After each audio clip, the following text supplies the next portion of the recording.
အားလုံးမင်္ဂလာပါဒီနေ့ကျွန်တော်တို့ရဲ့ The Chilean Process Talk Show ကတော့ဒီ ခေါင်းစဉ်က Social Justice for Chin Women ဆိုပြီးတော့ ချင်းအမျိုးသမီးများပေါ်တရားမျှတရေးခေါင်းစဉ်နဲ့ဒီနေ့ဆွေးနွေးတော့မှာဖြစ်ပါတယ်ဒီနေ့ကျွန်တော်တို့ရဲ့ဆွေးနွေးပေးမယ့်ပုဂ္ဂိုလ်နှစ်ဦးကတော့ချင်းအမျိုးသမီးများခွင့်ရေးအတွက်လှုပ်ရှားနေတဲ့ဆရာမနှစ်ယောက်ဖြစ်ပါတယ်ကျွန်တော်သူတို့ရဲ့ကိုတစ်ချက်လောက်မိတ်ဆက်ပြရစီဆရာမတင်ယူမွန်ကကြတော့ကျွန်တော်တို့ချင်းလူမှု society ထဲမှာတော့မသိတဲ့သူမရှိဘူးလို့ကျွန်တော်မှတ်ယူပါတယ်သူကကြတော့အခုလက်ရှိမှာဒီ Chin Human Rights Organization မှာ Program Director နဲ့လုပ်ဆောင်နေတဲ့သူဖြစ်ပါတယ်လက်ရှိမှာတော့ချင်းပြည်နယ်ဟာခမြို့နယ်မှာခြေစိုက်နေတာပေါ့နော်နောက်ထပ်တစ်ယောက်ကတော့မိုင်းနိုမီထန်းဖြစ်ပါတယ်ကမ်ပလဲကနေဖြစ်ပါတယ်လက်ရှိမှာတော့ Chin Women Development Organization မှာcoordinator အနေနဲ့လုပ်ဆောင်နေတဲ့သူဖြစ်ပါတယ်ဒါဆိုရင်ကျွန်တော်တို့ရဲ့ဒီအချိန်ကကန့်သတ်မှုရှိတဲ့အတွက်ကြောင့်ကျွန်တော်တို့ရဲ့ခေါင်းစဉ်အတိုင်းပဲမေးခွန်းအရင်စပြီးတော့ဒီနှစ်ယောက်စလုံးကိုကျွန်တော်မေးခွန်းလေးစပြီးတော့မေးချင်ပါတယ်အခုကျွန်တော်တို့ဒီချင်းပြည်နယ်မှာပေါ့နော်ဥပမာအနေနဲ့ဒီဟာခနဲ့ကမ်ပလက်မှာဒီအမျိုးသမီးများပေါ်မုဒိန်းခြင်းတော့မဟုတ်သူတို့ရဲ့အခွင့်အရေးကိုချိုးဖောက်မှု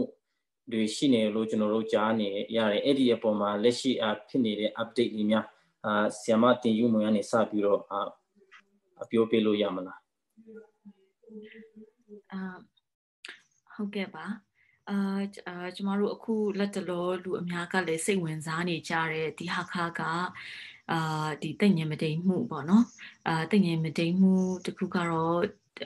ဒါအသက် 4 နှစ်အရွယ်သမီးငယ်လေးကိုဒီမတိမ်ကျင့်ရန်ပြုကျင့်ရန်ကြိုးစားတဲ့အမှုတစ်မှုပေါ့ဆိုတော့သူကတော့ဒီ July 29 ရက်နေ့ကဖြစ်သွားတာဖြစ်တယ်ဒါကတော့ဒါတကယ့်ကိုလောလောလတ်လတ်ဖြစ်သွားတဲ့လိမ်ပိုင်းဆိုင်ရာအကြမ်းဖက်မှုပေါ့ဆိုတော့တကယ်တော့ဒီဟာကကျမတို့စီမှာဒီအမှုကတော့ဒါမိသားစုရဲ့ဘယ်လိုပြောရမလဲရဲရဲဝံ့ဝံ့ဆုံးဖြတ်မှုနောက်ဒီသမီးငယ်လေးရဲ့ရှေ့ရေးကိုမျှော်တွေးပြီးတော့မှဒီမိသားစုကကောင်းကောင်းမွန်မွန်နဲ့ရင်ဆိုင်ကြတဲ့အတွက်ကြောင့်မလို့ကျမတို့အားလုံးဒီအမှုကိစ္စကိုအခုလိုကြားသိကြရတာဖြစ်တယ်တကယ်တော့ဒီလွန်ခဲ့တဲ့5 နှစ်ကာလအတွင်းမှာဟာခမျိုးမှာကျမတို့ဒီတိတ်ငင်မတိမ်မှုတွေဖြစ်သွားတာ4 မှုလောက်ရှိပါတယ်ဒါပေမဲ့ဒီအမှုတွေကတကယ်အများပြည်သူသိတဲ့အဆင့်ထိကိုမရောက်ခဲ့ကြဘူးအကြောင်းရင်းမျိုးစုံရှိတယ်ဒါကိုလည်းကျမနောက်ပိုင်းမှာလည်းဆက်ပြီးတော့မှဆွေးနွေးသွားမှာဖြစ်ပါတယ်ဟုတ်ကဲ့ကျေးဇူးတင်ပါတယ်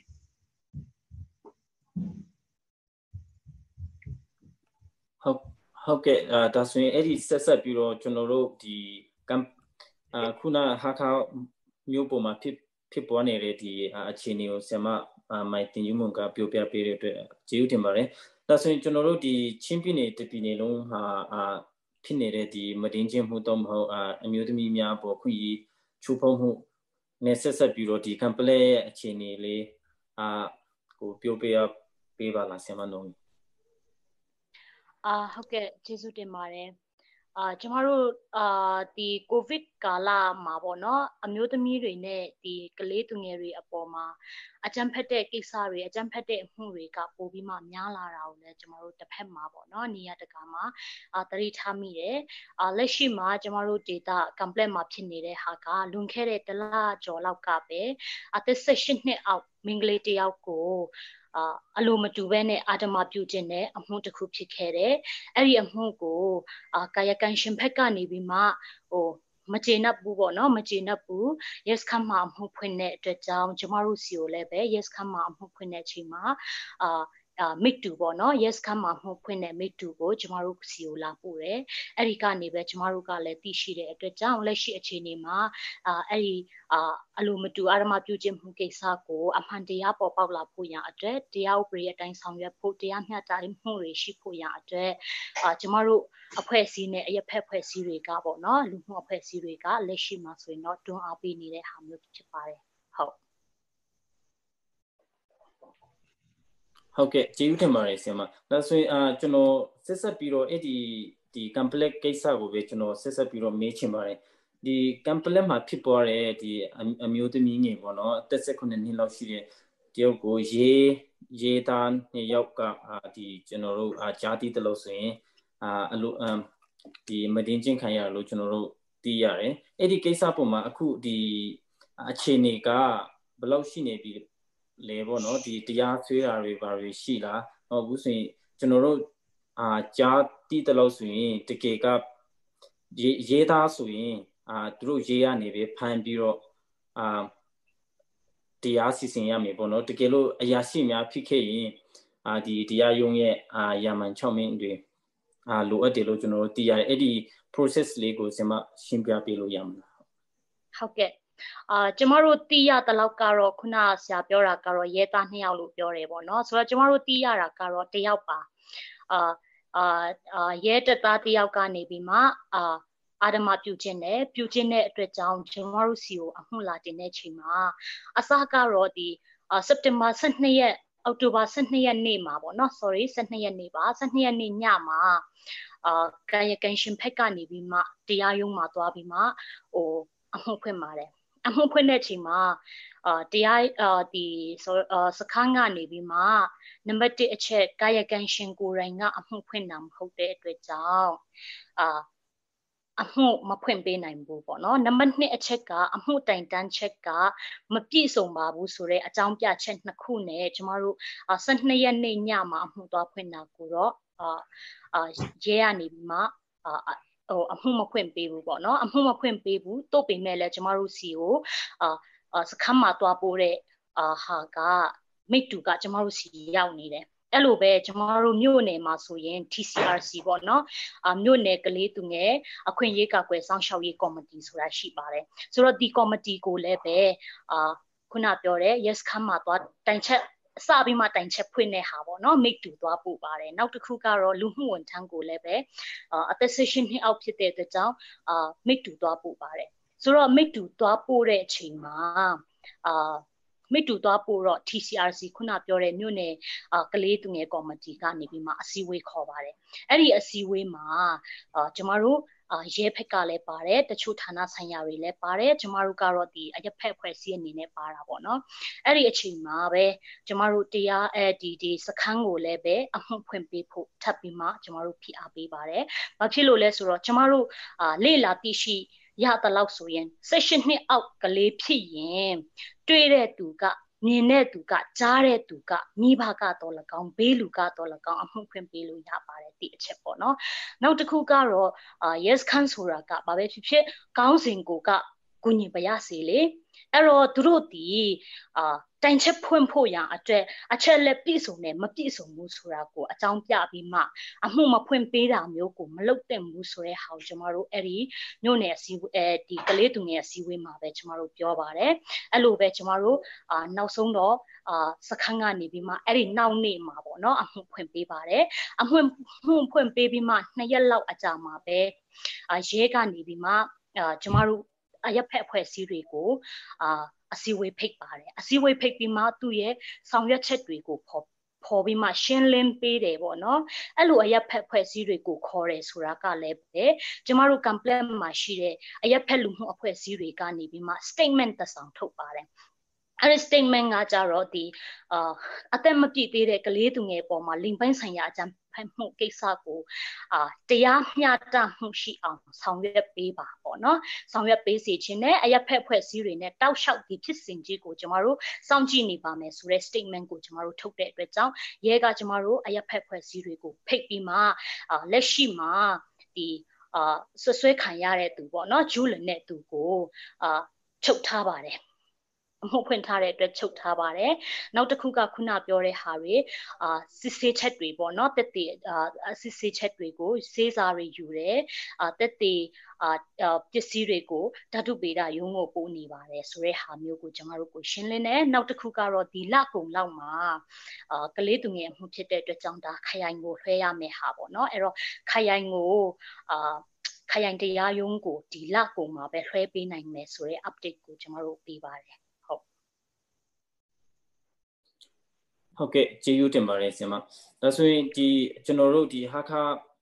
Myopo Mapini, Kesako, Sema, the Humungani Sepiro, the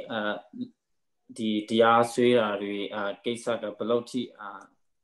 to royal process Kabaloti, Tuane Ville, Sorehako, Shinim people. Okay, ba. Soအခုကျမတို့ဒီ case လေးဖြစ်သွားတာ July 29 ရက်ဖြစ်တယ်ပေါ့နော်ဆိုတော့29ရက်ဖြစ်တယ်အဲ့ဒီဖြစ်တဲ့ညမှာပဲဒီသမီးလေးရဲ့အမေမိသားစုကလည်းတော်တော်လေးကိုတွတ်လက်ရှိတယ်လို့ကျမတို့ပြောရမယ်ဆိုတော့ဒီအမှုခင်းလေးဖြစ်သွားတယ်သမီးလေးကသူဘလို့အလုတ်ခံရတယ်သူဘလို့နာကျင်နေတယ်ဆိုတဲ့ဟာသူ့အမေကိုပြောပြလိုက်တာနဲ့ချက်ချင်းသူတို့ကလက္ခဏာကိုကြည့်ပြီးတော့မှစစ်ဆေးပြီးတော့ဒါကပုံမှန်မဟုတ်နေဘူးဆိုပြီးတော့ကလေးကလည်းရှင်းရှင်းလင်းလင်းပြောပြတတ်တဲ့ခါကျတော့တို့ချက်ချင်းဒီရက်ွက်လူကြီးတွေခေါ်တယ်ပြီးတော့ချက်ချင်းဆေးရုံကိုတန်းပြီးတော့သွားတယ်ပေါ့ဆေးရုံကိုသွားတယ်ပြီးတော့မှအဲ့မှာဆရာဝန်နဲ့ချက်ချင်းဆေးစစ်ချက်တွေကြည့်တယ်အဲ့ခါကျတော့ဒီဆရာဝန်ကထိုးသွင်းနိုင်ရရှိတယ်မှန်ပါတယ်ဆိုတော့ဒါကိုဘယ်လိုလုပ်ချင်လဲဆိုတဲ့ဟာမျိုးဖြစ်တဲ့ခါမှာရဲနဲ့ချက်ချင်းချိတ်ပေးတာပေါ့နော်ဆိုတော့ရဲကချက်ချင်းပဲအဲ့ဒီညမှာပဲသွားပြီးတော့မှဒီတရားခံကိုဖမ်းချုပ်လိုက်တယ်ပေါ့တရားခံကိုအဲ့ဒီညမှာပဲအမှုခင်းဖြစ်တဲ့ညမှာပဲဖမ်းချုပ်လိုက်တယ်ဆိုတော့ဒီမဒိန်းဒီတိတ်ငင်မဒိန်းမှုရဲ့သဘောတဘာမဒိန်းမှုရဲ့သဘောတဘာဝအရာသူကရဲကပဲတရလိုပြုတ်ပြီးတော့ဒီတရားရုံးကိုတင်တယ်ပေါ့ဒါမဲ့ခုနကဆရာမနောမီပြောသွားတဲ့အတိုင်းပဲဒါကတိုက်ရိုက်လုံးဝကလေးသူငယ်အမှုဖြစ်တဲ့အတွက်သူကချက်ချင်းတကယ်ခရိုင်တရားရုံးကိုချက်ချင်းရောက်ရမှာဒါပေမဲ့ तू မြို့နယ်တရားရုံးမှာတွားပြီးတော့ရဲကအမှုဖွင့်တယ်ဆိုတော့ကျမတို့သိရတယ်ဆိုတော့ပြန်ကြည့်တယ်ဘာလို့လဲဆိုတော့ဒီမြို့နယ်တရားသူကြီးက तू ပြစ်ဒဏ်ချမှတ်အောင် तू ဒီ9နှစ်ထိ तू ချခွင့်ရှိတယ်တိတ်ငယ်မတိမ်မှုဆိုတာကအသက်20ထိပြစ်ဒဏ်ချမှတ်လို့ရတဲ့အမှုဖြစ်တယ်ပေါ့အဲ့ခါကျတော့ तू ကပြန်ပြီးတော့မှခရိုင်ကိုပြန်ပြီးတော့လွှဲတယ်လွှဲပြီးတော့မှကျမတို့အခုနဲ့ဆိုလို့ရှိရင်ကျမတို့ယုံချင်းကအနည်းဆုံး73ချိန်လောက်တော့ကျမတို့ရှိပြီလို့ကျမမှတ်မိတယ်ကျမမှတ်တမ်းအရပေါ့နော်ဒါကျမကိုယ်တိုင်လိုက်ပါတဲ့အချိန်ကြီးကဒါ10ချိန်မကတော့ဘူးပေါ့ဆိုတော့အခုဒီစစ်ဆေးပြီးတော့မှအခုဒီနေ့ဆိုလို့ရှိရင်တို့ရှောက်လဲချက်တင်ပြီဆိုတော့26ရက်နေ့ကိုစီရင်ချက်ချမယ်လို့တရားရုံးကပြောတယ်ပေါ့နော်ဆိုတော့အခုလောလောဆယ်မှာတော့စီရင်ချက်ချဖို့အဆင့်ကိုကျမတို့စောင့်နေရတဲ့ကာလဖြစ်ပါတယ်လို့ဟုတ်ကဲ့ဟုတ်ကဲ့ဆရာမအခုတော့အဲ့ဒီဟာခါမျိုးပေါ်မှာဖြစ်နေတဲ့ဒီအသက်၄နှစ်ရွယ်ကလေးကိစ္စပေါ်မှာပုံမှန်၄ကပုံမှန်ကဒီပုံမှန်နဲ့တရားဆွေးထားပါတယ်လည်းမကြည့်အခုတော့ကျွန်တော်ကောင်းကောင်းမသိဘူးဟုတ်ကဲ့ပုံမှန်309နဲ့ဆွဲထားတာပါဟုတ်ကဲ့309နောက်ခုကျတော့ဒီအားထုတ်မှုပါလာတဲ့အတွက်309 566ဖြစ်မယ်ပေါ့နော်ဟုတ်ကဲ့ဟုတ်ကဲ့ဒါဆိုရင်အဲ့ဒီပုံမှန်တွေနဲ့ပတ်သက်ပြီးတော့ဒီအချင်းချင်းလေးပြောပြလို့ရမလားဒီ309ကကြတော့ तू ကဒီဓမ္မတာနဲ့ဆန့်ကျင်ပြီးတော့မဒိန်ပြုခြင်းမှုပေါ့နော်မဒိန်ပြုခြင်းမှုနောက်566ကတော့ဒီ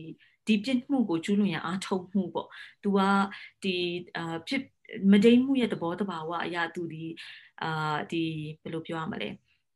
စစ်စစ်ချက်တွေမှာဒီတုပ်ပိုးစစ်စစ်ချက်အညွှန်းတွေအနေနဲ့တုပ်ပိုးရှိမရှိစသဖြင့်သူတို့စစ်တယ်ပေါ့နော်စစ်တဲ့ခါကျတော့ဒီထိုးသွင်းတိုင်ရာကတော့ရှိတယ်ဒါပေမဲ့ဒီတကယ်မဒိန်မှုမြောက်မမြောက်ဆိုတဲ့ဟာကိုပြန်ပြီးတော့စစ်ဆေးကြတဲ့အပိုင်းမှာရှိမယ်ပေါ့နော်ဒါတော့ကျွန်မနားလေတဲ့အပိုင်းဆိုတော့309ကတော့ဒီဒဗန်တာနဲ့ဆန့်ကျင်ပြီးတော့မဒိန်ပြုချင်မှုပေါ့ဘာမှဆက်ရှက်မှုပေါ့နော်ဆိုတော့ဒါ309ကတော့အဲ့ဒီမှုဖြစ်တယ်ဒါမဲ့ဒီဟာကတကယ်ပြစ်ဒဏ်ချမှတ်လိုက်ပြီဆိုတော့မှပဲဘယ်အဆင့်ထိကိုသူ့ရဲ့ရှောက်လဲချက်ကရောက်သွားတယ်လေဆိုတဲ့ဟာကိုကျမတို့အတိအကျသိရမှာပေါ့ဒါကြောင့်မလို့လေကျမတို့လည်းပြစ်ဒဏ်ဘယ်လိုထွက်လာမလဲဆိုတာကိုရင်တတိတ်ပေါ့နော်ဘယ်လောက်အဆင့်ထိကိုဒီကလေးရဲ့နစ်နာမှု နောက်တရားမျှတမှုရှိစွာဆုံးဖြတ်ပေးကြနိုင်တယ်လေဆိုတဲ့ဟာကပေါ်လာမှာပေါ့ဆိုတော့ဒီမှာကျမပြောချင်တာကဘာလဲဆိုလို့ရှိရင်ဒီလိုအမှုကိစ္စတွေဖြစ်တိုင်းမှာဘာဖြစ်တယ်လဲဆိုတော့ကျမတို့အထူးသဖြင့်တိုင်းရင်းသားတွေအများစုပေါ့ကျမတို့ချင်းပဲမဟုတ်ပါဘူးတိုင်းသားတွေအများစုကဒီယုံကနာနဲ့ယုံဖြစ်စဉ်နဲ့အရန်လှမ်းဝေးကြတဲ့သူတွေဖြစ်တယ်ဆိုတော့ဒီလိုအမှုဖြစ်ပြီးဆိုတဲ့ချိန်မှာအားလုံးကကြောက်တယ်လန့်တယ်ဒီအထူးသဖြင့်ခံရတဲ့မိသားစုဘက်ကပို့ပြီးတော့ကြောက်လန့်ကြတယ်ကြောက်တယ်လန့်တယ်နောက်အရှက်သိက္ခာတွေနဲ့ဆိုင်တဲ့အကြောင်းအရာလည်းဖြစ်တယ်နောက်ကျမတို့ society မှာအများသောအားဖြင့်ဒီလိုအမှုတွေဖြစ်သွားပြီဆိုရင်ကျူးလွန်တဲ့သူကိုအပြစ်တင်တာထက်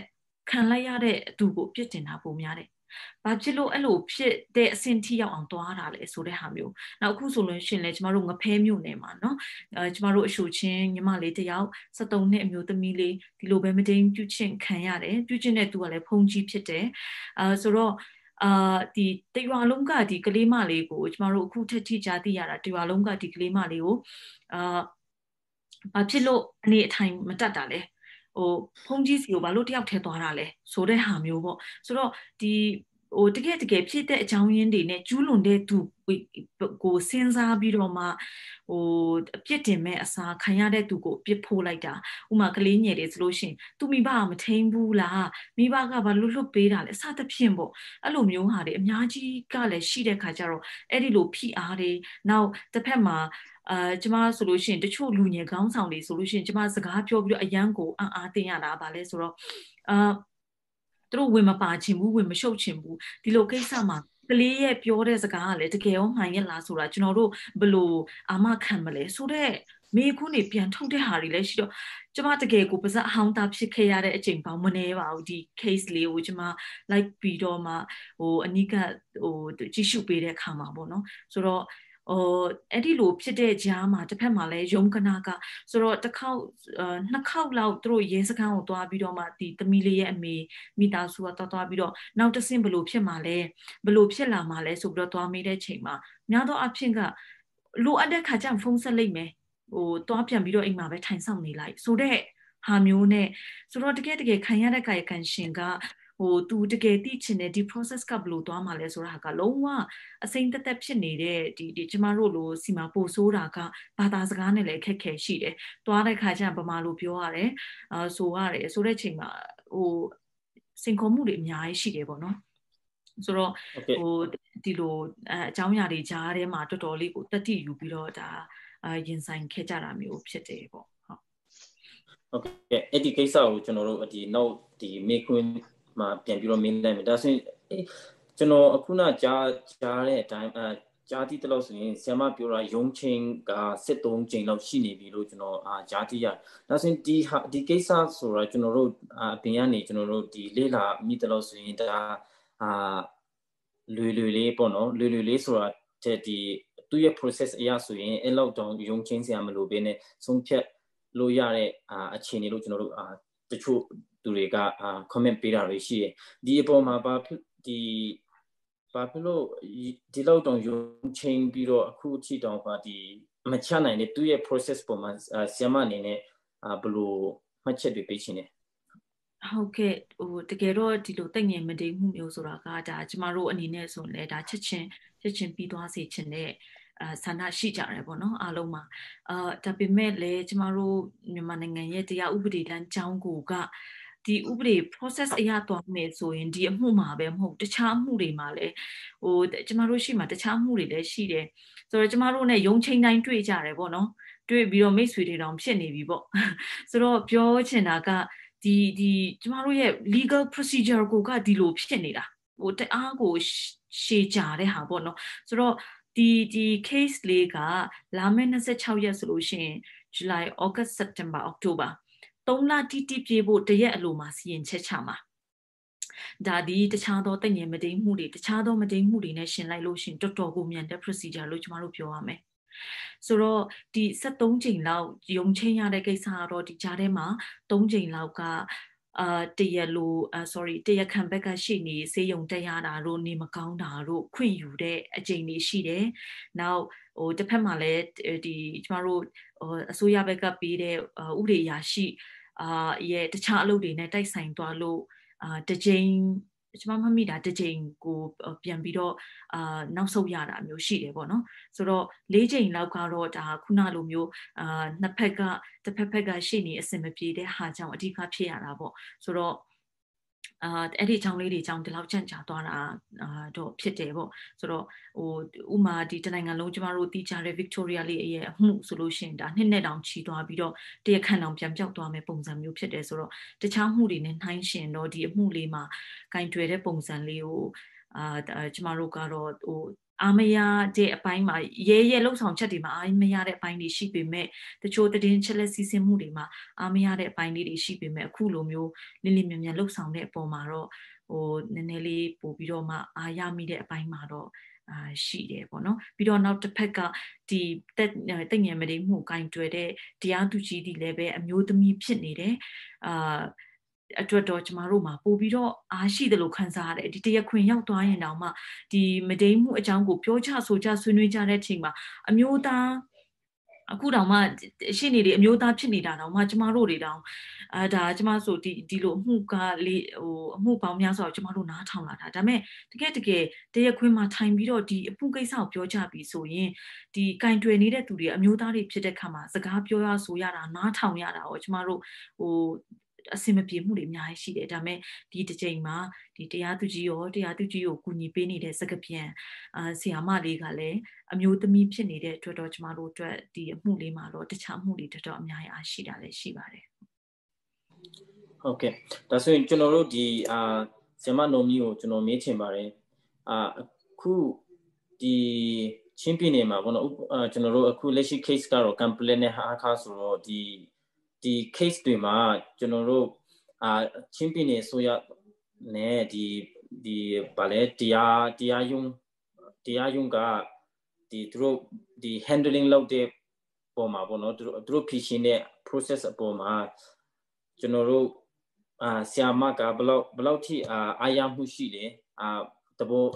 ဘောတူညီနိုင်တဲ့အခြေအနေများရှိလားပေါ့နော်အဲ့ဒီအပေါ်မှာဆရာမရဲ့သဘောအမြင်ထားလေးသိချင်ပါတယ်ဟုတ်ကဲ့ကျေးဇူးပါချင်းပြည်နယ်အစိုးရရဲ့လှုပ်ဆောင်ချက်ကိုတော့လှုပ်ဆောင်ချက်နဲ့ပတ်သက်ပြီးမှတော့ဒီအမျိုးသမီးတွေအတွက်ဘာတွေလုပ်နေတယ်လဲဆိုတဲ့ဟာတောင်မှကျမတို့ကရှင်းရှင်းပြောရမယ်ဆိုရင်မသိပါဘူးနောက်တစ်ခုအမျိုးသမီးတွေအကြမ်းဖက်ခံရတာရောနောက်တစ်ခုကခုနပြောတဲ့ဟာအမျိုးသမီးတွေအတွက်ဆွင်းဆောင်ရည်မြင့်တင်ပေးတဲ့အပိုင်းမှာကောပြည်နယ်အစိုးရကဘာလုပ်နေတယ်လဲဆိုတာကိုတော့ကျမမသိတဲ့အတွက်ကြောင့်ဘာမှမသိပါဘူးပေါ့နော်အဲ့လိုပဲပြောရမယ်ထင်တယ်ဆိုတော့ဒီတရားရေးပိုင်းမှာကြည့်မယ်ဆိုရင်အင်မတန်မှတရားရေးပိုင်းရဲ့လုပ်ငန်းကအရေးကြီးပါတယ်အရေးကြီးပါတယ်ပေါ့နော်ဆိုတော့လက်ရှိမှာဆိုရင်လည်းပဲကျမတို့ရဲ့ဒီအမှုကိုကြည့်မယ်ဆိုရင်တရားရေးပိုင်းတာမရောက်သေးတာပြီးခဲ့တဲ့ကျမတို့ရဲ့တရားရေးပိုင်းမှာရောက်ခဲ့တဲ့အမှုပေါင်းများစွာရှိပါတယ်အဲ့ဒီအတွေ့အကြုံကိုနည်းနည်းလေးပြန်ပြောချင်ပါတယ်ဆိုတော့ကျမတို့ရဲ့အတွေ့အကြုံအရဒီ complex မှာဆိုရင်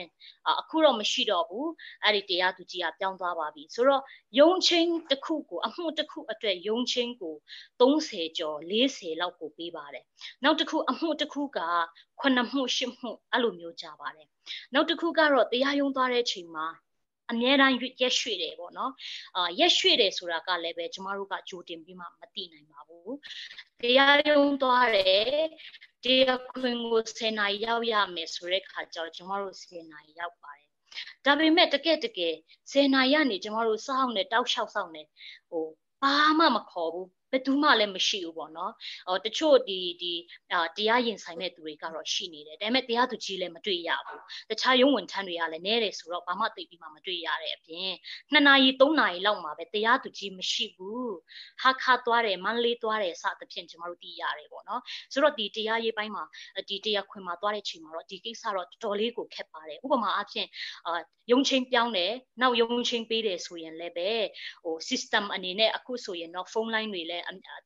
လူတိုင်းမှာဖုန်းရှိတယ်ပေါ့နော်အဲ့တော့ရုံးကနေရောတရားရုံးကနေရောကျမတို့ကိုဖုန်းနဲ့ရုံးချင်းရွှေ့ပါတယ်စသဖြင့်ပေါ့နော်အဲ့လို information တွေပေးနိုင်ရင်တော့ဒီကောင်းမှာပဲပေါ့ဆိုတော့လက်ရှိမှာတော့ကျမတို့ဒီတရားရေးနဲ့ပတ်သက်ပြီးမှတော့ဘယ်လောက်ထိကျေနပ်မှုရှိလဲဆိုတဲ့အပေါ်မှာတိတ်ကျေနပ်မှုကအင်မတန်မှနည်းတယ်လို့ပြောလို့ရပါတယ်နောက်တစ်ခုခုနကျ ချင်းပြည်နယ်အစိုးရကိုတော့ကျွန်မမသိဘူးဒါပေမဲ့ဒီမြို့နယ်အတိုင်းအတာနဲ့ဆိုရင်တော့အုပ်ချုပ်ရေးမှုပေါ့နော်ထွေထွေအုပ်ချုပ်ရေးမှုကတော့အင်မတန်မှအရေးကြီးပါတယ်သူတို့ရဲ့ပူးပေါင်းဆောင်ရွက်မှုတွေကအင်မတန်မှအရေးကြီးပါတယ်အခုကျွန်မတို့မှာဆိုရင်လည်းပဲအခုကျွန်မတို့ရဲ့အုပ်ချုပ်ရေးမှုကအင်မတန်မှကလေးသူငယ်ပိုင်းနဲ့ပတ်သက်ပြီးမှကလေးသူငယ်အမှုတွေဆိုရင်လည်းအင်မတန်မှသူကစစ်ဆက်ပေါ့နော်ဆောင်ရွက်ပေးတာရှိတယ်ကလေးသူငယ်အမှုဆိုရင်လုံးဝကိုတီးခတ်နိုင်တဲ့ကိစ္စမျိုးမဟုတ်တဲ့ဟာမျိုးကိုသူကိုယ်တိုင်ကလည်းပဲအလေးထားဆောင်ရွက်တယ်ပေါ့နော်ဆိုတော့ကျမတို့အတွက်ကတော့တော်တော်လေးကောင်းတယ်လို့ပြောလို့ရပါတယ်ဆိုတော့ဒီအမှုမှာ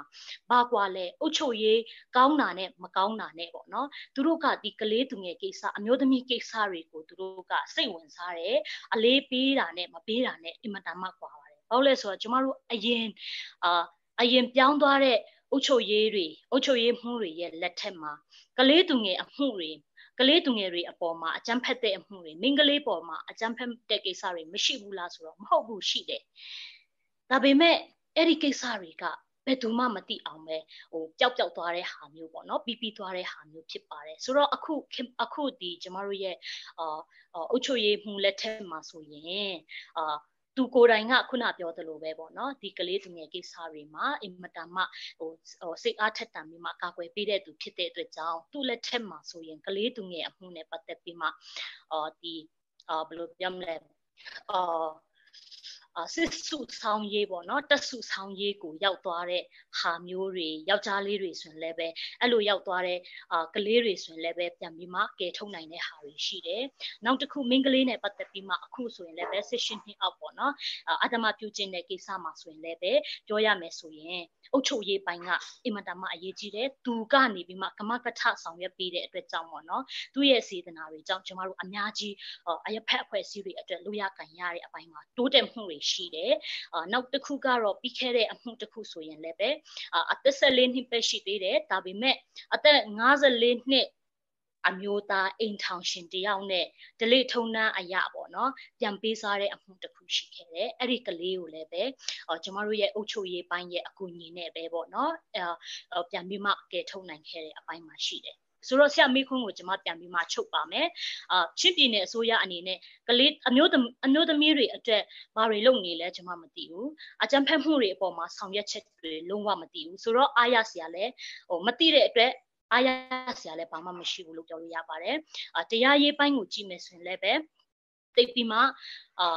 အများကြီးလိုသေးတယ်လို့ပြောချင်ပါတယ်နောက်တစ်ခုကတော့အုပ်ချုပ်ရေးကဏ္ဍကတော့အုပ်ချုပ်ရေးတွေအပိုင်းရဲ့ပူပေါင်းဆောင်ရွက်မှုကအင်မတန်မှအရေးကြီးပါတယ်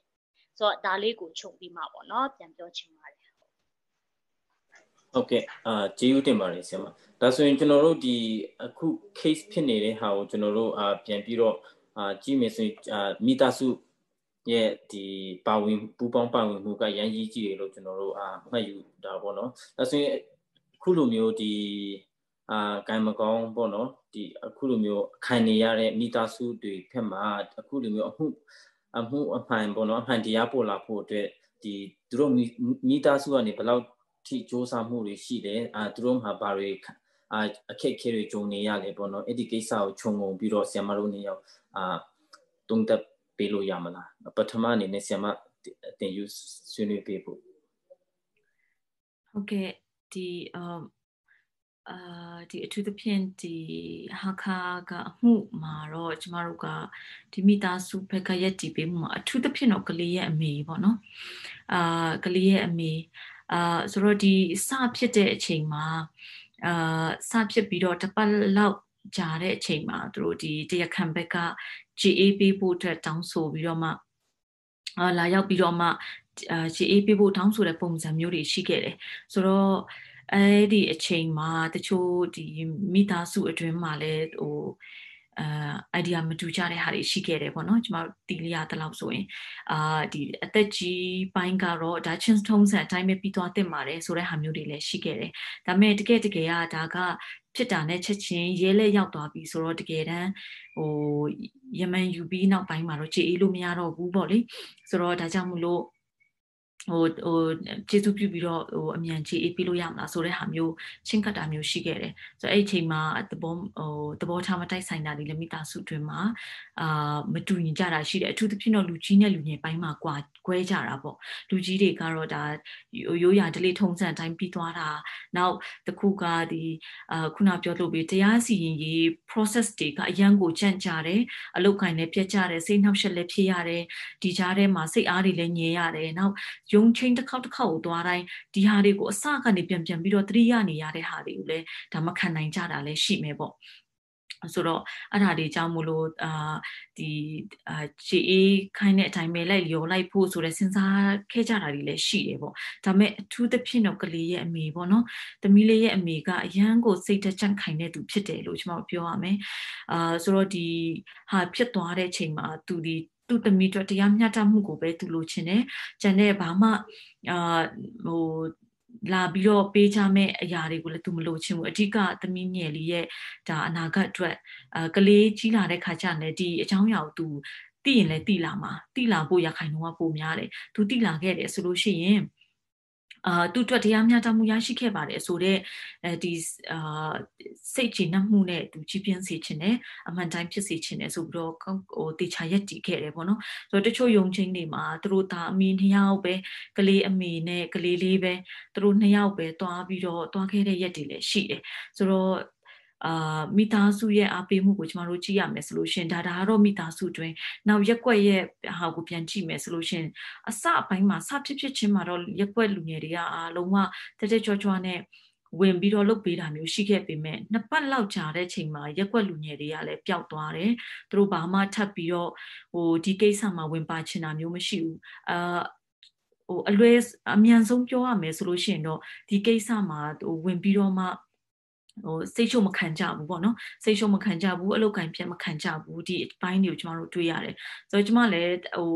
အချိန်ချုပ်အချိန်တွေမှာတော်တော်လေးကိုဝမ်းနည်းခဲ့တဲ့အပိုင်းတွေရှိတယ်ပေါ့ဆိုတော့မိသားစုဘက်ကဒီအခုဆိုလို့ရှိရင်ဒါတော့အခုတော့နောက်ပိုင်းတော့တရားဒီ process ကလည်းမြန်လာတယ်နောက်ဒီသမီးလေးရဲ့အမှုပေါ်အာယုံစိုက်မှုကလည်းများလာတယ်လာပြီးတော့အားပေးကြတဲ့အမျိုးသမီးအဖွဲ့တွေကလည်းရှိတယ်အဲ့ခါကျမှဒီမိသားစုရဲ့စိတ်ခွန်အားကလည်းပိုတက်လာတယ်ဒီကြားထဲမှာသမီးလေးရဲ့အမိကလည်းပဲတော်ပါပြီဒီတစ်ခေါက်ရှိသွားတယ်ဒီတရားခံရဲ့ရှေ့နေကနေပြီးတော့မှ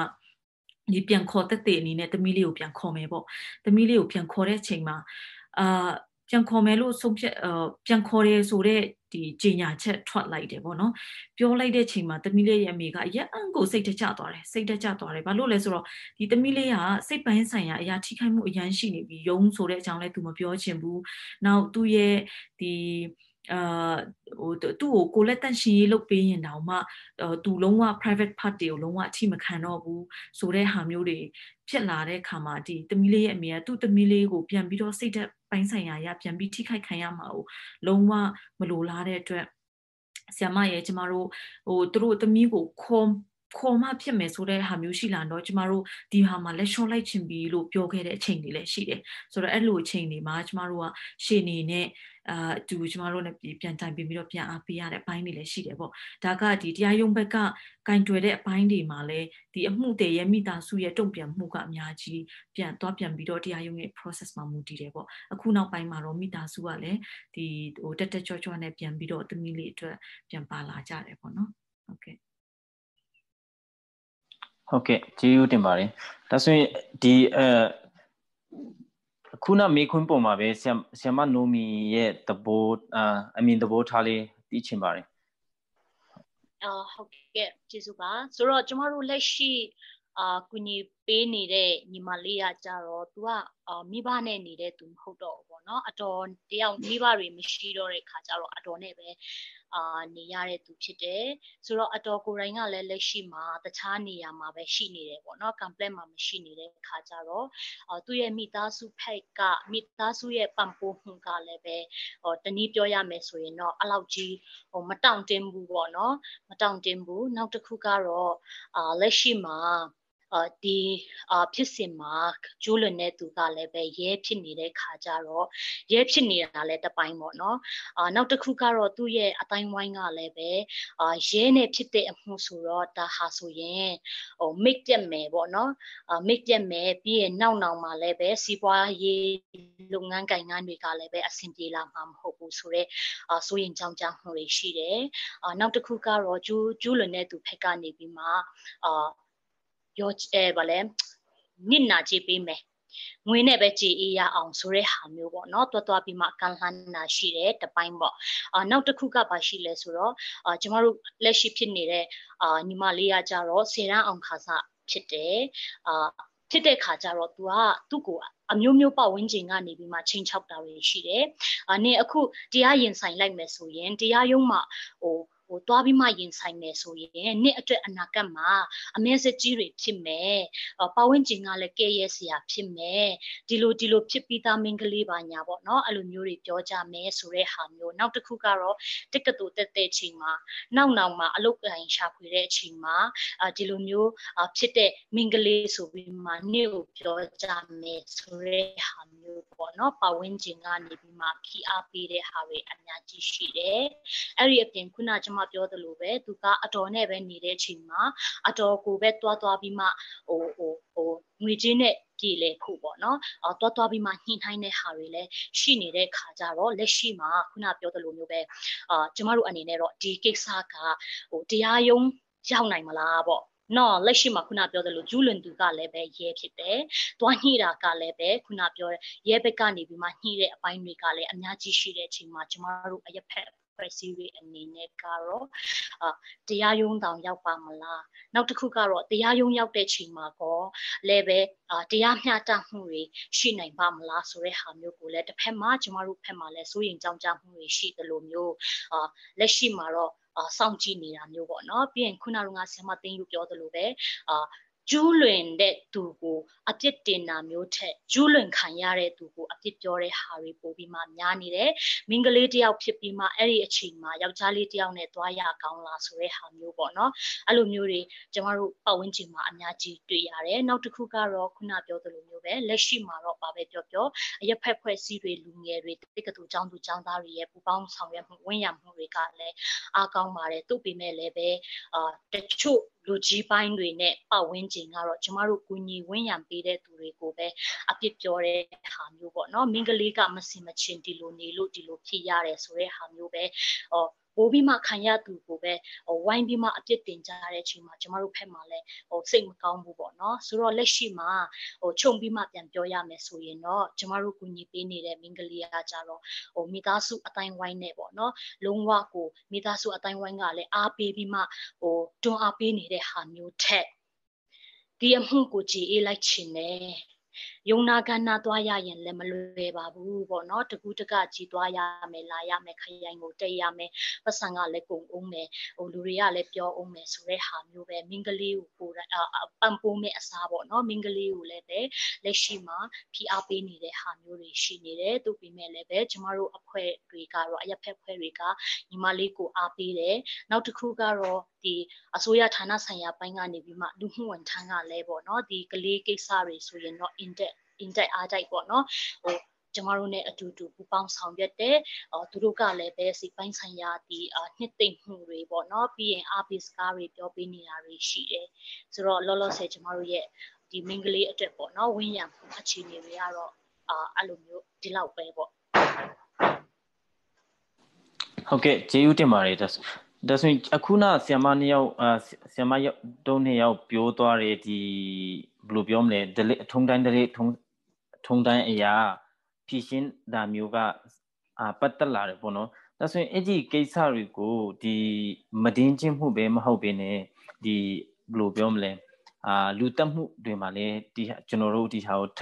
ထပ်တူကျွန်တော်တို့တွေးရတာအချိန်ဖိုင်များပြီပေါ့နော်ဒါဆိုရင်ကျွန်တော်တို့ဒီလိုမျိုး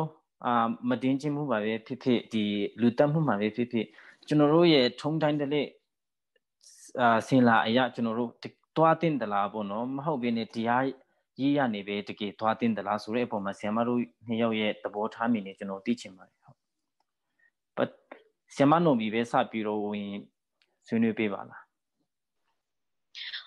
ဟုတ်ကဲ့ဒီ GA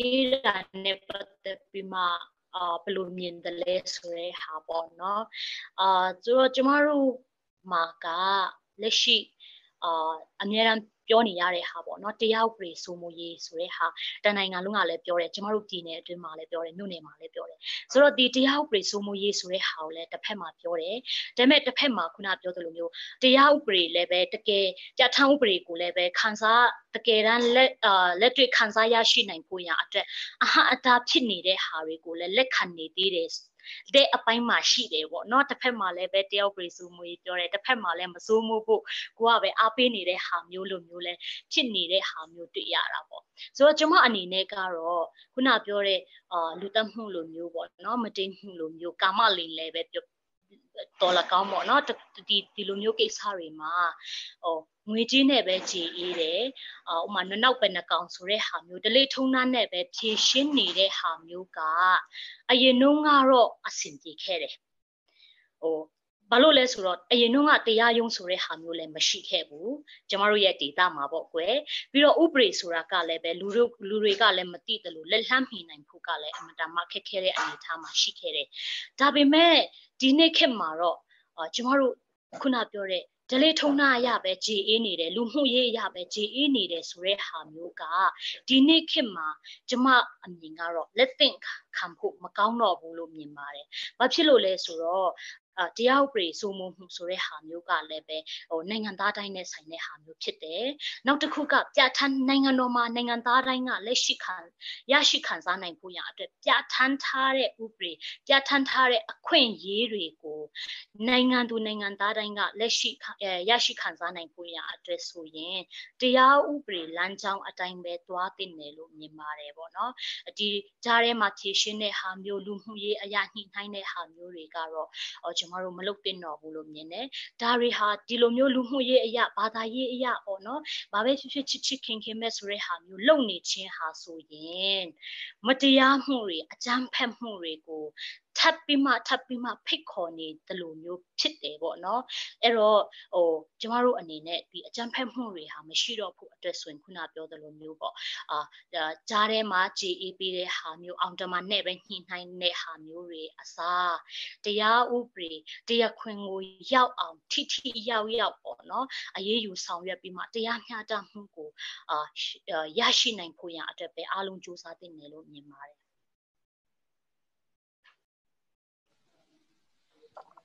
ဟုတ်ကဲ့ကျေးဇူးတင်ပါတယ်ဒါဆိုရင်အဲ့ဒီကိစ္စပေါ်မှာ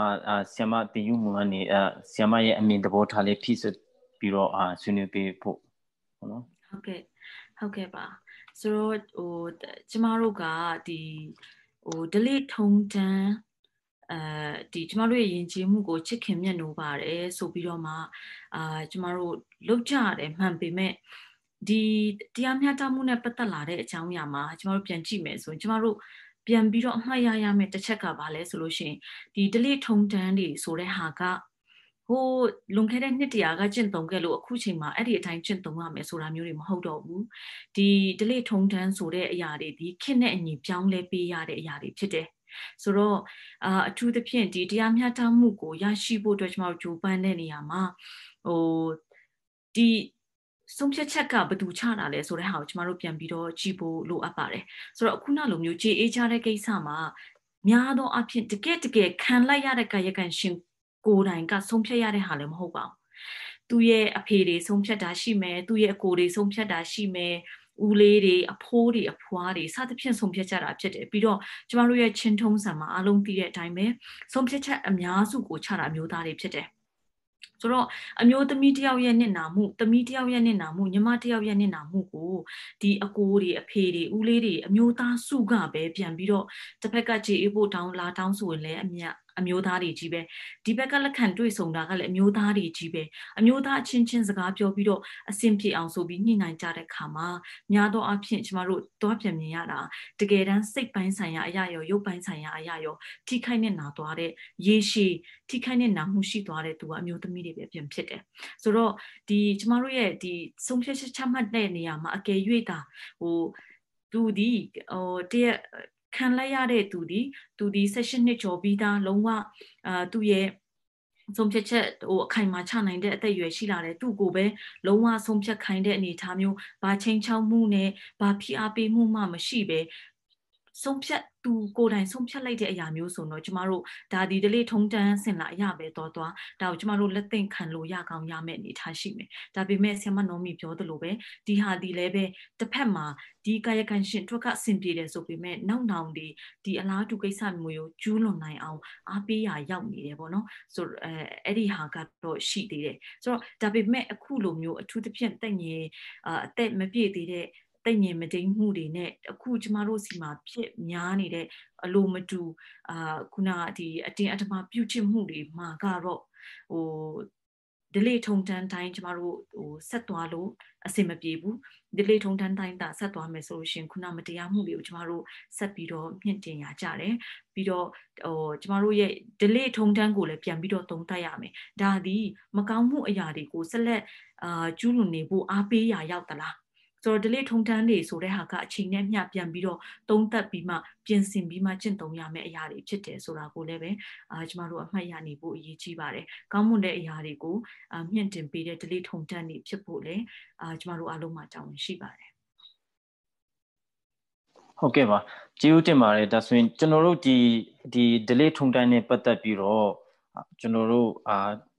ဥပမာဆိုရင်ကျွန်တော်တို့ဒီဟာခါဖက်ပေါ့နော်ဟာခါဒီချင်းပြည်နယ်မြောက်ပိုင်းဖက်ဆိုရင်ခရီးရန်တွေကပိုများတာပေါ့နော်ဒီ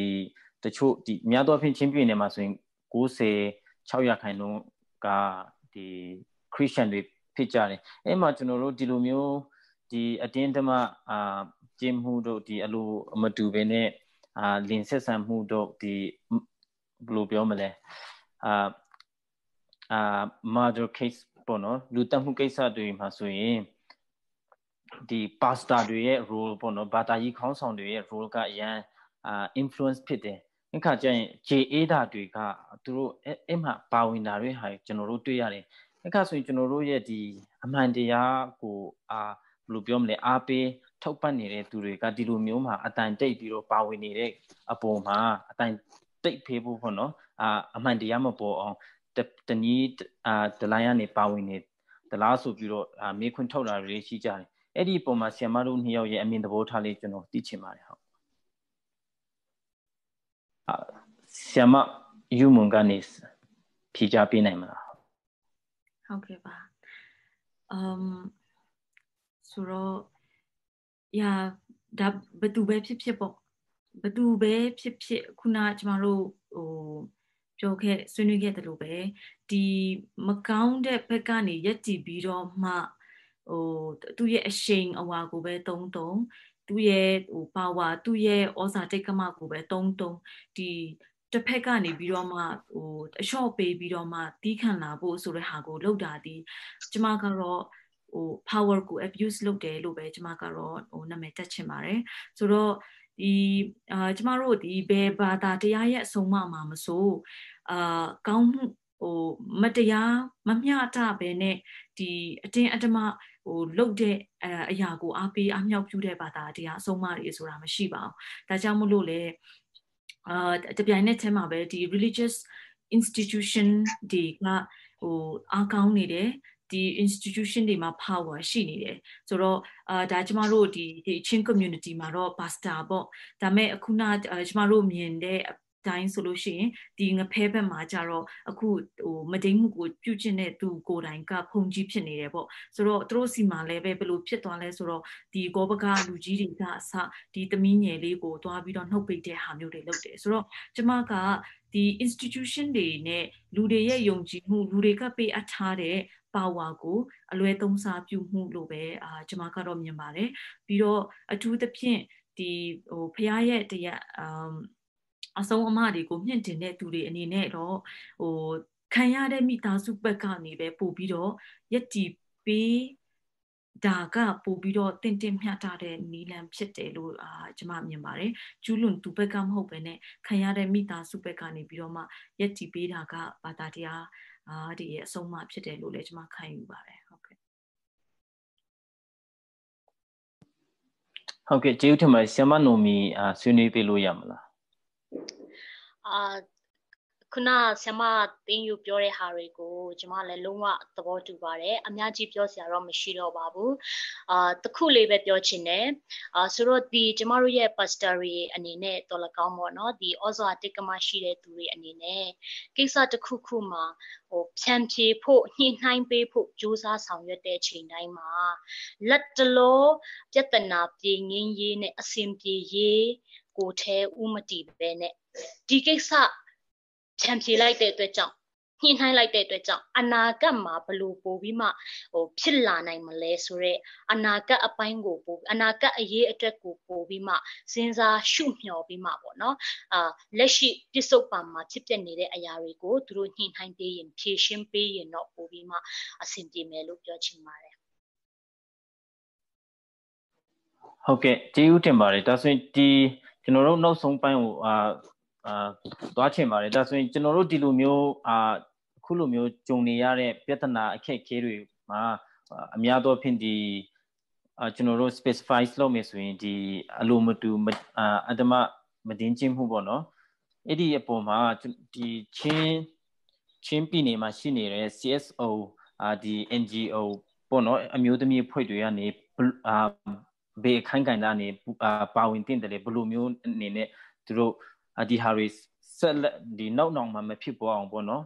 ဘယ်လိုဆောင်ရွက်တင်လဲဆိုတဲ့ဟာကိုဆရာမတို့ရဲ့အမြင်သဘောထားလေးကျွန်တော်သိချင်ပါတယ်ဆရာမနိုမီပဲစပြီးတော့ပြောပြလို့ရမလား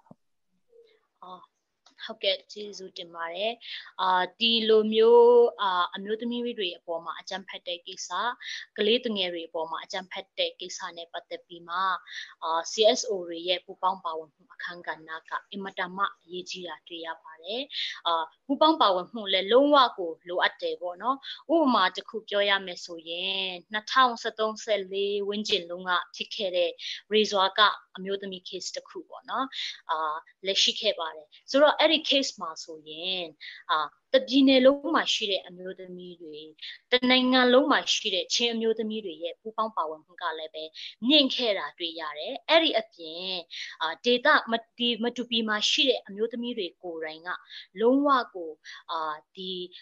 ဖြစ်ခဲ့တဲ့ကိစ္စအပေါ်မှာမကျေနပ်ကြတဲ့အတွက်ကြောင့်လမ်းပေါ်ထွက်ပြီးမှဆန္ဒပြတဲ့ဟာမျိုးတွေအထိတောင်မှကျမတို့ရဲ့ဒေတာမှာရှိခဲ့တယ်ဆိုတဲ့ဟာကိုလည်းမြင်ရတယ်အဲ့ဒီဖြစ်စဉ်ကိုလည်းပဲတော်တော်လေးကျမကတော့ကောင်းတယ်လုတ်တဲ့အရာတစ်ခုလို့မြင်ပါတယ်။ဘာဖြစ်လို့လဲဆိုတော့ခုနပြောသလိုမျိုးကျမတို့နှစ်ယောက်စလုံးပြောတဲ့ဟာမျိုးပေါ့နော်။ခံရတဲ့အတူကိုပဲဝိုင်းပြီးမှအပြစ်တင်နေတဲ့ဟာမျိုးထက်အမျိုးသမီးအဖွဲ့တွေအရက်ဖက်အဖွဲ့အစည်းတွေကနေပြီးမှမတရားမှုကိုမတရားမှုအပေါ်မှာပေါ့နော်လုံးဝကိုမကြောက်မရွံ့ပဲနဲ့မရက်တည်ပေးတဲ့ဟာမျိုးကအင်မတန်မှအရေးကြီးတယ်ဆိုတဲ့ဟာမျိုးကိုလည်းအဲ့ဒီ case တစ်ခုအပေါ်မှာပေါ့နော်ကျွန်မအနေနဲ့သင်ခန်းစာရပြီးမှသုံးသပ်မိတယ်နောက်တစ်ခုကကျွန်မတို့လက်ရှိ complaint မှာဖြစ်နေတဲ့ဟာပေါ့နော် CSO တွေကကျွန်မတို့ statement ထုတ်တယ်လူငယ်အဖွဲ့အစည်းတွေတဘာဝပတ်ဝန်းကျင်ကိုလုပ်နေတဲ့အဖွဲ့အစည်းတွေတက္ကသိုလ်ကျောင်းသူကျောင်းသားတွေစသဖြင့်ပေါ့နော်အားလုံးကနေပြီးမှဒီအာရမပြုတ်ချစ်မှုဟာဆိုရင်လုံးဝရှုတ်ချတင်တယ်ဒါဟာအနာဂတ်အတွက်လည်းအင်မတန်မှအချင်းမျိုးသမီးတွေအတွက်ချင်းချောက်တဲ့ဟာမျိုးဖြစ်တယ်လုံးဝမရှိသင့်ဘူးငွေကြေးနဲ့ကြေးအေးနေမဲ့အစားငွေကြေးနဲ့ဘယ်လိုပြောမလဲမတမမှုနီလန်းပေါ့နော်မရှိအောင်စောင့်ကြည့်နေပါတယ်ဆိုရဲရက်တီချက်တွေကအင်မတန်မှကောင်းတဲ့ပူပေါင်းဆောင်ရွက်မှုဆိုတဲ့ဟာကိုကျမတို့အနေနဲ့အတိအပွင့်လဲမြင်နေရတဲ့ဟာမျိုးဖြစ်တယ်ပေါ့နော်ဆိုတော့ဒါကတော့ဘာပဲပြောပြောဒီလိုမျိုးမတရားမှုကိစ္စတွေမှာပါဝါကိုအသုံးပြုပြီးမှခွန်အားဗလာကိုအသုံးပြုပြီးမှအမျိုးသမီးတွေအပေါ်မှာကလေးသူငယ်တွေအပေါ်မှာအကြမ်းဖက်တဲ့ကိစ္စတွေအပေါ်မှာထဲဝင်ပေါ့နော်အရက်ဖက်ဖွဲ့စည်းတွေကလည်းပဲဒါကတော့အမျိုးသမီးကိစ္စပါဒါကတော့ကလေးသူငယ်ကိစ္စပါအမျိုးသမီးအရေးဆောင်ရွက်တဲ့သူတွေကလေးအရေးဆောင်ရွက်တဲ့သူတွေနဲ့ပဲဆိုင်နေဆိုတဲ့ဟာမျိုးမမြင်မဲနဲ့ပေါ့နော်ဝိုင်းပြီးမှတွန်းပေးဖို့ဝိုင်းပြီးမှပံ့ပိုးပေးကြဖို့လိုအပ်ပါတယ်နောက်တစ်ခုကတော့ပို့ပြီးမှကျမတို့အသိပညာဘယ်လိုပြောမလဲအမြင်ဖွင့်တဲ့သင်တန်းတွေပေါ့နော်အကြမ်းဖက်မှုနဲ့ပတ်သက်ပြီးမှအမြင်ဖွင့်တဲ့သင်တန်းတွေကိုလည်းပဲများကျမတို့လုပ်တင်တယ်လို့မြင်ပါတယ်ဘာဖြစ်လို့လဲဆိုတော့တချို့ကိစ္စတွေမှာဒီလိုမျိုး rap case ဆိုရင်လည်းပဲခံရ တဲ့သူတွေကလည်းပဲပြီးရင်ကျူးလွန်တဲ့ဒီခံရတဲ့ပတ်ဝန်းကျင်ကတော့၎င်းrep case ဆိုရင်ဘလို့လုပ်ရမယ်တက်တည်အထောက်ထားတွေဘလို့သိမ်းဆည်းရမယ်ဆိုတဲ့ဟာမျိုးတွေကိုမသိတဲ့အချိန်မှာတရင်အမှားတွေပေါ့နော်အဲ့လိုလုံးဝတက်တည်အထောက်ထားပြန်မရနိုင်တော့မယ့်ဟာမျိုးလို့ခိုင်းပလိုက်တာမျိုးချက်ချင်းရေချိုးပလိုက်တာမျိုးစသဖြင့်ပေါ့နော်ဝက်စားတွေ short ပလိုက်တာလွှင့်ပလိုက်တာစသဖြင့်အဲ့လိုမျိုးတွေလုပ်တဲ့ဟာတွေကလည်းပဲကျမတို့ရဲ့ data မှာဒီဥပဒေနဲ့သွားတဲ့အချိန်မှာဘယ်လိုပြောမလဲပေါ့အစီတယ်ပေါ့နော်တက်တည်အထောက်ထားတွေကိုရနိုင်ဖို့ရအတွက်ဘယ်လိုပြောမလဲအခက်အခဲဖြစ်စေတဲ့အတွက်ကြောင့်အသိပညာပေးမှုအပိုင်းကလည်းများလုပ်ဖို့လိုအပ်ပါတယ်ဟုတ်ကဲ့ကျေးဇူးတင်ပါတယ်အဲ့ဒီမေခွန်းနဲ့ပတ်သက်ပြီးတော့ကျွန်တော်ပေါင်းပြီးတော့နောက်ထပ်တစ်ခုဆရာမတင်ယူကိုမေးချင်ပါတယ်ဘာဖြစ်လို့လဲဆိုတော့ဆရာမမှာ international အတွေ့အကြုံတွေရှိတယ်ဆိုတော့ဒီ CSO ပိုင်းအခန်းကဏ္ဍနဲ့ပတ်သက်ပြီးတော့ဒီကလေးသူငယ်အမျိုးသမီးအကြမ်းဖက်မှုပြီးတော့အမျိုးသမီးများပေါ်ခွင့်ရေးချိုးဖောက်မှုတွေကိစ္စတွေမှာနောက်လာမယ့်ညီနောင်ညီသားတွေအတွက်ကမခံရအောင်ပေါ့နော်ဒီ CSO တွေကနေဘယ်လိုမျိုး strategy တွေတုံးပြီးတော့ advocate လုပ်တာလဲဘယ်လိုမျိုးခိုင်းကင်တာနေပူပေါင်းတာလဲဘယ်လိုမျိုးဘယ်လိုပြောမလဲသူတို့တိုက်ထောက်တာလဲပေါ့နော် prevention လုပ်တာလဲဆိုတဲ့ဟာကိုဆရာမရဲ့အတွေ့အကြုံလေးနဲ့မျှဝေပြီးတော့ဒီအမြင်သဘောထားလေးသိချင်ပါတယ်ဟုတ်ကဲ့ဟုတ်ကဲ့ပါဒီဘေးပြဿနာကိစ္စရမဆိုပေါ့ကျမတို့က prevention is better than cure ပေါ့နော်ကျမတို့ကဒီဖြစ်လိုက်ပြီးတော့မှ action ယူကြတာမျိုးကာကွယ်ကြတာမျိုးကိုလုပ်တာမျိုးထက်မဖြစ်ခင်ကတည်းကကြိုတင်ကာကွယ်ထားစီးတဲ့အပိုင်းမှာကျမတို့အများကြီးအားထည့်ကြဖို့လိုပါတယ်ဆိုတော့အခုအနေထားမျိုးမှာဆိုလို့ရှိရင်ကျမတို့ဒီနိုင်ငံတကာဒီပညာရေးစနစ်တွေကိုကောင်းတဲ့ပညာရေးစနစ်ကောင်းတယ်လို့အတိမတ်ပြုထားတဲ့နိုင်ငံတွေတော်တော်များများမှာဒီကလေးသူငယ်တွေကိုဒီ sex education နဲ့ပတ်သက်ပြီးတော့မှအများကြီးပြီးတော့ self protection ကိုဘယ်လိုကာကွယ်မလဲဆိုတဲ့အကြောင်းအရာတွေနဲ့အများကြီးကလေးသူငယ်တွေကိုအများကြီးသင်ပြထားတာကိုကျမတို့တွေ့ရတယ်။နောက်တစ်ခုကကျမတို့စီမှာဘာကပြဿနာဖြစ်တယ်လဲဆိုလို့ရှိရင်ဒီကျမတို့ရဲ့ဒီလူမှုရေးဘလို့ပဲပြောရမလားကျမတို့ဒီမှာဆိုလို့ရှိရင်ဒီကလေးသူငယ်တွေကိုမတိမ်မှုပဲပြောဒီလိင်ပိုင်းဆိုင်ရာအကျဉ်းဖက်ခံရမှုပဲပြောကျမတို့ဒီဟာတွေကဒီလေလာစစ်တမ်းတွေအရာဒီဟာတွေအဖြစ်အများဆုံးက90%လောက်ဟာကိုအနီးနားမှာရှိတဲ့အမျိုးသားတွေကျူးလွန်တာဖြစ်တယ်ဆိုတဲ့ဟာကိုစစ်တမ်းတွေကကျမတို့တွေ့ရတယ်။ဒါပေမဲ့ပြောင်းပြန်ကျမတို့မြေပြင်အခြေအနေမှာအရန်ကြီးကိုနဲ့လက်လှမ်းဝေးတဲ့လူတွေကိုပို့ပြီးတော့ကြောက်ကြတာဒါပေမဲ့ကျမတို့ကတတိထားရမယ့်အရာတွေဒီကိုယ့်ရဲ့အနီးပတ်ဝန်းကျင်မှာအများကြီးရှိတယ်တကယ်တော့အခုဆိုလို့ရှိရင်ဒါဆရာမနောမီလည်းပြောပြီးကျမလည်းပြောသွားတယ်ဒီကျမတို့တကယ်မျက်နှာပြင်ကိုတက်လာတဲ့ဟာက percentage နည်းနည်းလေးပဲရှိတယ်ကျမတို့အစဆုံးသိရတဲ့ဒီလို sexual harassment case တွေ rape case တွေကရာခိုင်နှုန်းနည်းနည်းလေးပဲရှိတယ်တချို့ဆိုလို့ရှိရင်လုံးဝမဖွင့်ပြောရဲဘူးသူတို့ကြိတ်မိတ်ခံသွားတယ်အများကြီးပဲနောက်ဒီတကယ်မတိမ်မှုမမြောက်ပဲနဲ့တခြားလိမ်ပိုင်းဆိုင်ရာအမျက်ထုတ်မှုတွေလုပ်သွားတဲ့နီးစပ်ရာလူကြီးတွေကနေအလုပ်ခံသွားတဲ့ကလေးသူငယ်တွေအများကြီးရှိတယ်ဒီနိုင်ငံတကာကျောင်းမှာလုပ်နေတဲ့ကျမရဲ့တငယ်ချင်းဆရာမတယောက်ပြောပြတာဒီ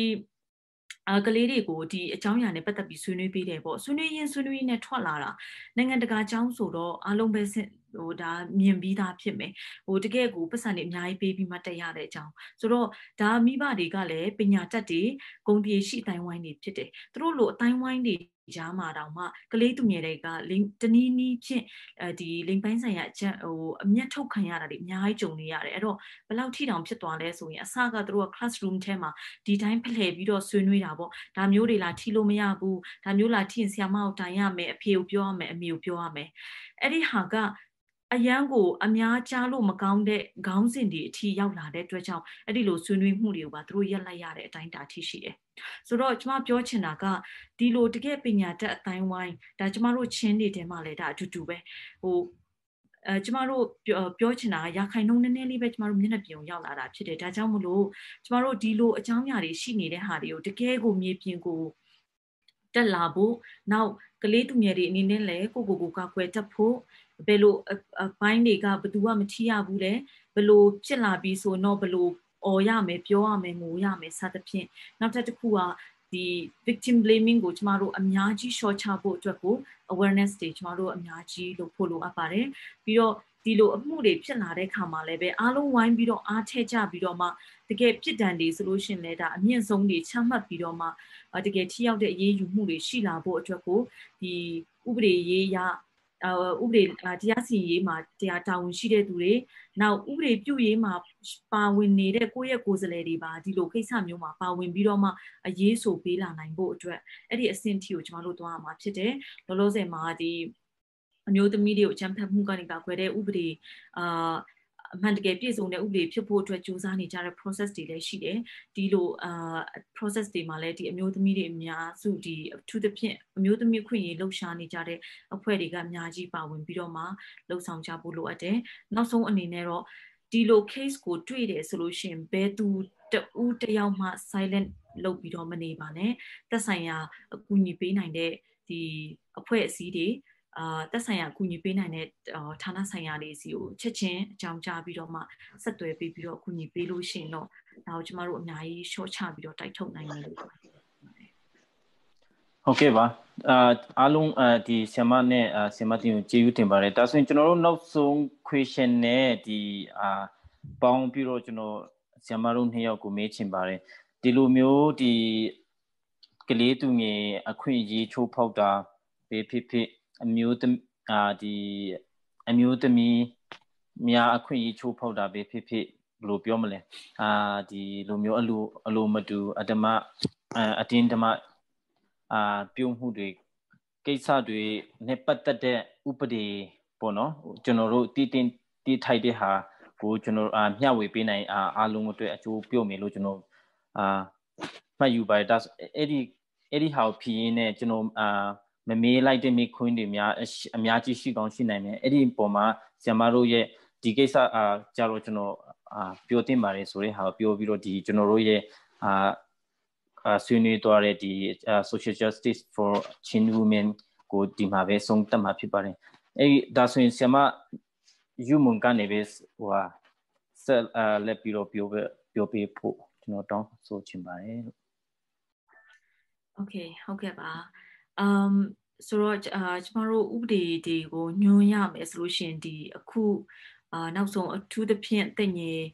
Madane the Limpansaya Champek Kayamu Bebio now midi clay to me a queen chopa Kayamu Tramaso tomorrow the net town Sakoma now song top tare clay to me queen Kakwe some shot the Udi so let trappy baby Dago miba daingani bidoma the chapashu bido go clay queen you beluka luya de sudao they charge maruga lila tabu lelu at the low Kalinieri go Jamaro Pawinch Mamia do Apchin Maria community dema Kalinieri Dibama Mati de Bene Mibaka be Miran Sum Shapi Yame Sam Shapi Yame Yawutu de Lumio the Jamaro Sassande Hago Jamaro Sondapo Chinya Lujama Mare Kalego Tubata Tuka Queta Jamaro empower lo people lubare elo empower lo be နိုင်ဖို့အတွက်ကလည်းပဲခုနလိုမျိုးသူတို့ကိုကွယ်စောင့်ရှောက်နေတဲ့ဥပဒေရှိတယ်ဆိုတဲ့ဟာကိုကျမတို့တိအောင်ကျမတို့လုပ်ပေးဖို့လိုတယ်နောက်တစ်ခုကဒီဟာကိုမိဘတွေကိုယ်တိုင်ကလည်းပဲကြည်ကြည်ညက်ညက်ကြဲကြဲပြန့်ပြန့်ကျမတို့နားလည်ဖို့စူးစမ်းကြဖို့လိုအပ်ပါတယ်ဟုတ်ကဲ့ကျမအနေနဲ့တော့ဒီလောက်ပါပဲကျေးဇူးတင်ပါတယ်ကျေးဇူးတင်ပါတယ်ဒါဆိုရင်ဆရာမနိုမီဆရာမနိုမီရဲ့သဘောထားအမြင်လေးသိချင်ပါတယ်ဟုတ်ကဲ့ပါကျမအနေနဲ့ဖြစ်ဆိုပြီးမှပြောချင်တာကတော့အခုကျမတို့ရဲ့ talk show ကလည်းပဲချင်းမျိုးသမီးများအတွက်တရားမျှတရေးဆိုပြီးမှကောင်းစဉ်ပေးထားတယ်ပေါ့နော်ထိုနည်းတူပဲကျမတို့လက်ရှိမှာကြည့်မယ်ဆိုရင်အမျိုးသမီးချင်းမျိုးသမီးတွေရဲ့အခွင့်အရေးပိုင်းမှာကြည့်မယ်ဆိုရင်နည်းနည်းလေးဖြည့်ပြီးမှပြောချင်ပါသေးတယ်အဲ့ဒါကဘာလဲဆိုတော့ခုနပြောသလိုမျိုးမြန်မာနိုင်ငံမှာမှဒီချင်းအမျိုးသမီးတွေဟာဆိုရင်ချင်းတလေထုံနှန်းစင်လာဆိုတဲ့ဟာမျိုးကရှိနေတဲ့အချိန်ခါကြတော့တခြားတိုင်းရင်းသား အမျိုးသမီးတွေနဲ့ရှင်ရင်တောင်မှဒီဒလေထုံနှန်းကအမျိုးသမီးတွေကိုရှေ့မရောက်စေဘဲနဲ့နောက်ကိုပဲပြန်ပြီးမှဆွဲနေတဲ့ဟာမျိုးဖြစ်နေတယ်လို့မြင်ပါတယ်အထူးသဖြင့်ပြောရမယ်ဆိုရင်တော့ခုနပြောသလိုမျိုးတားယောက်ျားလေးမမွေးဘူးဆိုရင်နောက်အိမ်ထောင်ပြုလို့ရတယ်ဆိုတဲ့ဟာမျိုးပေါ့နော်အဲ့လိုမျိုးပဲကလေးမမွေးလို့တားယောက်ျားလေးမမွေးလို့အသက်16နှစ်မပြည့်တဲ့ကလေး73နှစ်14နှစ်ကလေးကိုပြန်ပြီးမှလက်ထပ်ထိမ်းများတဲ့ဟာတွေကလည်းပဲလက်ရှိအခြေအနေထိရှိနေသေးတယ်ဆိုတဲ့ဟာကိုကျမတို့တက်တည်တာကအထောက်အထားတွေနဲ့ပေါ့နော်ပြလို့ရတဲ့ဟာမျိုးဖြစ်ပါတယ်တချို့ကလည်းပြောကြပါတယ်ဒီနေ့ခေတ်ကြီးမှာအမျိုးသမီးတွေကချင်းမျိုးသမီးတွေကဘာအခွင့်အရေးမရလို့လဲဆိုတဲ့ဟာမျိုးပေါ့နော်တန်းတူအခွင့်အရေးရနေပါပြီယောက်ျားနဲ့မိန်းမတန်းတူဖြစ်နေပါပြီဆိုပြီးမှလွယ်လင့်တကူပြောတဲ့ဟာတွေရှိပါတယ်ဒါပေမဲ့တကယ်ကျမတို့ရဲ့ဒီချင်းပြည်နယ်ဒီချင်းဒလိချင်းဒေသတွေမှာပေါ့နော်ကျမတို့ခုနပြောတဲ့ဟာမိန်းမ2ယောက်3ယောက်ယူနေသေးတာမျိုးတွေရှိနေပါတယ်တလင်တမရလည်းထပ်ထင်းများချင်းဥပဒေတာရှိတာအဲ့ဒီဟာရှိတာကိုလည်းသိတယ်ဒါပေမဲ့နောက်မိမတွေကထပ်ပြီးမှယူနေတဲ့ဟာမျိုးတွေလည်းကြားနေရတယ်ကျမတို့ရဲ့အနီးနားတွေမှာပဲရှိနေသေးတယ်ပေါ့နော်ဆိုတော့ဥပဒေကတော့ရှိတယ်ဒါပေမဲ့ဥပဒေတွေကမစိုးမိုးဘူးတရားရုံးအမျိုးသမီးတွေကတရားရုံးသွားချင်ပြီမဲ့တရားခွင်ကိုမရောက်ဘူးဖြစ်နေတယ်ကြားထဲမှာပဲခုနကျမတို့ပြောတဲ့ဘာသာရေးခေါင်းဆောင်တွေကညှိပေးလိုက်ကြေးအေးပေးလိုက်အောင်သမားတွေကကြေးအေးလိုက်yes ခန်းသွားတိုင်တဲ့အချိန်မှာရဲကပဲဖြန့်ပြင်းညှိနှိုင်းပေးလိုက်နေပေါ့နော်တရားရုံးမရောက်နိုင်တဲ့ဟာမျိုးတွေအများကြီးရှိပါတယ်ဒါကတော့ခုနပြောသလိုမျိုးမိမ1ယောက်2ယောက်ယူတဲ့ဟာ1ယောက်ထက်ပိုပြီးမှယူနေတဲ့ဟာမျိုးဒလေထုံနှန်းကိုအကြောင်းပြနေတဲ့ဟာမျိုးသားမမွေးတာကိုအကြောင်းပြနေတဲ့ဟာမျိုးတွေရှိတယ်နောက်တစ်ခုကတော့ခုနပြောသလိုမျိုးလင်မယားကွာရှင်းတဲ့အချိန်မှာဘာပစ္စည်းမှမရဘူးပေါ့နော်ဆိုတဲ့ဟာမျိုးဆိုတော့အမျိုးသမီးတွေကပိုပြီးမှခံနေရတာမျိုးဖြစ်ပါတယ်အဲ့ဒီအတွက်ကြောင့်ဒီချင်းအမျိုးသမီးတွေကလည်းပဲအမျိုးသားတွေနဲ့တန်းတူနောက်တစ်ခုမြန်မာနိုင်ငံမှာရှိတဲ့တခြားသောတိုင်းရင်းသားအမျိုးသမီးတွေနဲ့နီးတူပေါ့နော်ကျမတို့အခွင့်အရေးတွေကိုရဖို့သင့်ပြီနောက်တစ်ခုကတော့တရားဥပဒေကတော့ပြဋ္ဌာန်းပေးထားတယ်အမျိုးသမီးတွေအတွက်ဒီအခွင့်အရေးရှိတယ်ဒီပြစ်မှုဆိုရင်ဒီအတွက်အိမ်ရွယ်အကြမ်းဖက်မှုဆိုရင်ဒီပုံမှာစသဖြင့်ပေါ့နော်အများကြီးဥပဒေကတော့ပြဋ္ဌာန်းထားပေးပါတယ်ဒါပေမဲ့တကယ်ချင်းအမျိုးသမီးတွေကဒီ justice ဖြစ်ဖို့ပေါ့နော်တရားမျှတရေးဥပဒေကပြဋ္ဌာန်းပေးထားတဲ့ပြဋ္ဌာန်းပေးတော်လဲပဲဒီပြဋ္ဌာန်းပေးထားတဲ့အခွင့်အရေးတွေကိုရဖို့ရန်အတွက်အင်မတန်မှအခက်အခဲဖြစ်နေပါတယ်ဒီအခက်အခဲထဲမှာဒလေထုံနှန်းဆိုတဲ့ဟာဒလေထုံနှန်းနဲ့ကြေးအေးလိုက်တယ်ညှိနှိုင်းလိုက်တယ်ဖြန့်ဖြေလိုက်တယ်ဆိုတဲ့ဟာမျိုးကလည်းပဲတော်တော်ဆိုးပါတယ်ဒါကလည်းပဲခုနပြောသလိုအမျိုးသမီးတွေကိုယ်တိုင်ရဲ့စိတ်ဆန္ဒနဲ့မဟုတ်ပဲနဲ့အမျိုးသားအချင်းချင်းညှိနှိုင်းတဲ့ဟာမျိုးတွေကပိုပြီးမှများနေသေးတော့ဘာပဲပြောကျမတို့ရဲ့အနာဂတ်မှာချင်းလူမျိုးတွေတိုးတက်ဖို့ရန်အတွက်ဆိုရင်အမျိုးသမီးအရေးဟာအမျိုးသားရေးဖြစ်ပါတယ်ဆိုတဲ့ဟာပေါ့နော်ကိုအမြဲတမ်းကျမတို့သတိရဖို့လိုပါတယ်ချင်းအမျိုးသမီးတယောက်အကြံဖက်ခံရရင်ချင်းအမျိုးသားတယောက်ကလည်းပဲတနည်းအားဖြင့်တနည်းတစ်ပုံနဲ့သူ့အတွက်လည်းအဟန့်အတားဖြစ်ပါတယ်အဲ့တော့ကျမအနေနဲ့ချုပ်ပြီးပြောရမယ်ဆိုရင်အမျိုးသမီးအရေးလှုပ်ရှားနေတဲ့ကျမတို့အမျိုးသမီးအရေးလှုပ်ရှားတဲ့သူတွေဟာဆိုရင်အမျိုးသားရေးအတွက်ကျမတို့လုပ်နေတာပါအဲ့တော့အမျိုးသမီးအရေးဟာအမျိုးသားအရေးဖြစ်ပါတယ်ဆိုတဲ့ဟာလေးနဲ့ပေါ့နော်ချုပ်ချင်ပါတယ်ဟုတ်ကဲ့ကျေးဇူးတင်ပါတယ်ကျွန်တော်တို့ဒီနေ့ဆွေးနွေးသွားတဲ့ခေါင်းစဉ်ကတော့ကျွန်တော်တို့ပြောထားသလိုပဲဒီ social justice for Chin women ဒီချင်းအမျိုးသမီးများအတွက်တရားမျှတရေးပေါ့နော်အဲ့ဒီမှာကျွန်တော်တို့ကဦးစားပေးပြီးတော့ဒီလက်ရှိဖြစ်ပွားနေတဲ့ဟာခါမျိုးပုံမှာဒီကမ်ပလင်မျိုးပုံမှာဖြစ်ပွားနေတဲ့ဒီအလိုမတူအတင်းဓမ္မမတင်းချင်းမှုပေါ့နော်အဲ့လိုပဲကျွန်တော်တို့ပြောရမယ်အဲ့ဒီပုံမှာအဲ့ဒီကိစ္စကိုကျွန်တော်တို့ specify လုပ်ပြီးတော့ဆွေးနွေးသွားတာဖြစ်ပါတယ်ကျွန်တော်တို့ဆွေးနွေးဒီခေါင်းစဉ်ပုံမှာဆွေးနွေးပေးသွားတဲ့ဆရာမ2ယောက်ကကျတော့ My တင်ယူမွန်ဒီ Chin Women Organization မှာ program director လုပ်နေတဲ့ဆရာမ1ယောက်နဲ့ဒီ My Nomi Thang Chin Women Development Organization မှာ coordinator တာဝန်ထမ်းဆောင်နေတဲ့ My Nomi Thang ပဲဖြစ်ပါတယ်ကျွန်တော်တို့ Chin Post ကိုကြည့်ရှုအားပေးတဲ့အရောက်စီတိုင်းအားလုံးကိုကျေးဇူးတင်ပါတယ်ဆိုပြီးတော့ဒီကနေပဲကျွန်တော်တို့ရဲ့ talk show ကိုနီးကုန်းချပါတယ်လို့ အားလုံးကိုကျေးဇူးတင်ပါတယ်